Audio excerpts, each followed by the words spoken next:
Keeping your elbows bent slightly, pull your arms forward until your hands come together. Or better yet, even slightly across in front of your body. Hug that barrel and squeeze. Hold the contracted position for a second as you exhale, then return to the starting position. Now don't let your arms extend fully, keeping that bend in the elbows at the end point of the movement. If you don't, you'll be recruiting your triceps and you'll be stressing your shoulder joints unnecessarily. A couple of comments. In general, the more you bend over, the more you will be shifting emphasis to the middle and upper pectoral region. The more you stand upright, the more intensely you will recruit the lower pectoral region.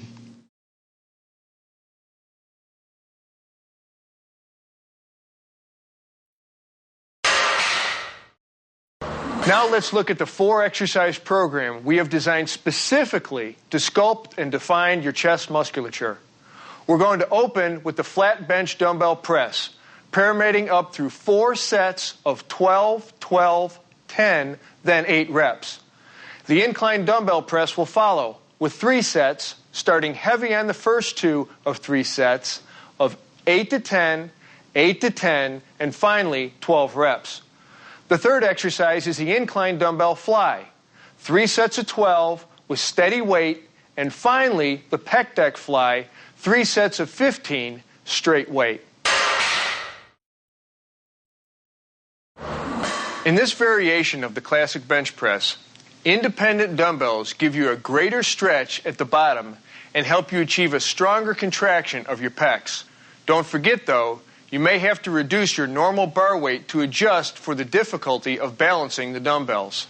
To start, lie face up on your bench with your head, shoulders, and glutes all in contact with it. Keep your legs slightly apart, knees bent 90 degrees, and your feet flat on the floor. Hold the dumbbell in each hand with a pronated grip, your arms fully extended so that the weights are directly above your chest and touching each other. Inhale and hold your breath as you lower the weights, keeping your elbows pointed out from your sides as the dumbbells approach your chest in the bottom position. As you reach the bottom, without bouncing or jerking or using your hips, quickly and firmly reverse directions and press the weights back to the starting position. When you hit the most difficult point of the up phase, exhale hard through it until your arms are completely extended above your chest. Pause only briefly at the top, then repeat for reps.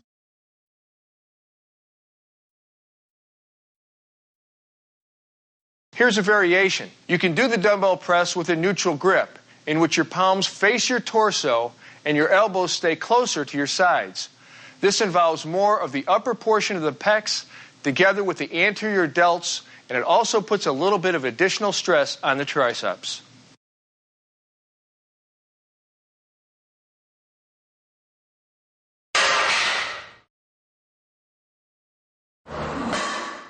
There's no question the bench press reigns supreme in targeting the middle pecs. But when you're ready to burn up your upper chest, raise the bench a few notches and grab some iron.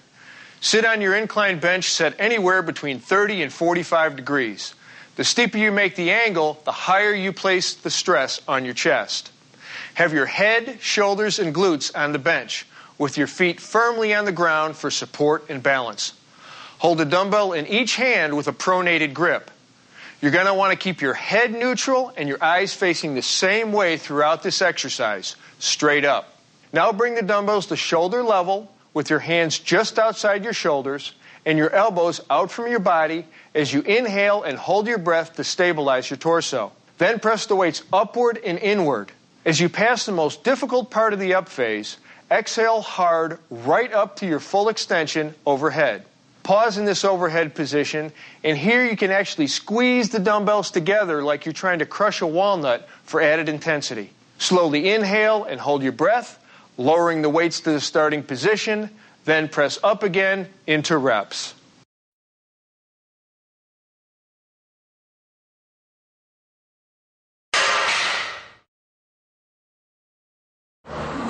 Ever hear of tree hugging? It's a great image to keep in mind as you perform the incline dumbbell fly. Start by adjusting your bench so that the incline is between 30 and 45 degrees.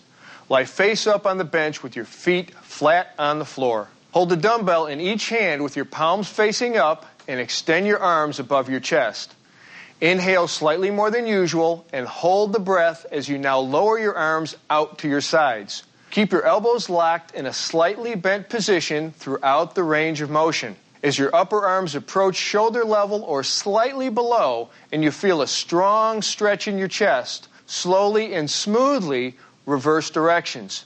Do not stop in the lower position and do not lower your arms below shoulder level, especially if you're using a lot of weight. Bring your arms back up to vertical, exhaling as you pass through the sticking point completely as you reach the uppermost position. Imagine hugging a tree. Here you can pause for a second, then repeat under total control.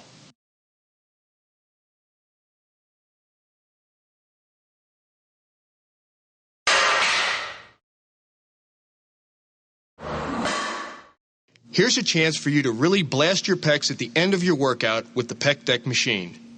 Make sure you adjust the seat so that your upper arms are in front of your torso at about 90 degrees or slightly below. Sit firmly against the back support and grasp the hand grips, but make sure not to let your elbows be pulled back to an extreme stretched position. Place your feet firmly on the floor about shoulder width apart, your knees flexed at 90 degrees. Keeping your back pushed firmly against the back support pad throughout the exercise, begin by inhaling and holding your breath as you push against the pads, moving them toward each other in front of you. Exhale hard through the sticking point.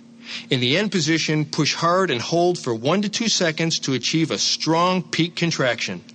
Now relax your pecs slightly and return to the initial starting position. Keep the return movement under control at all times until your elbows are in line with your shoulders. As you reach the start position, inhale, stop for a short moment in reverse directions, repeating for reps. I can't stress enough how important it is to hold your breath during the exertion phase, both for safety and added power.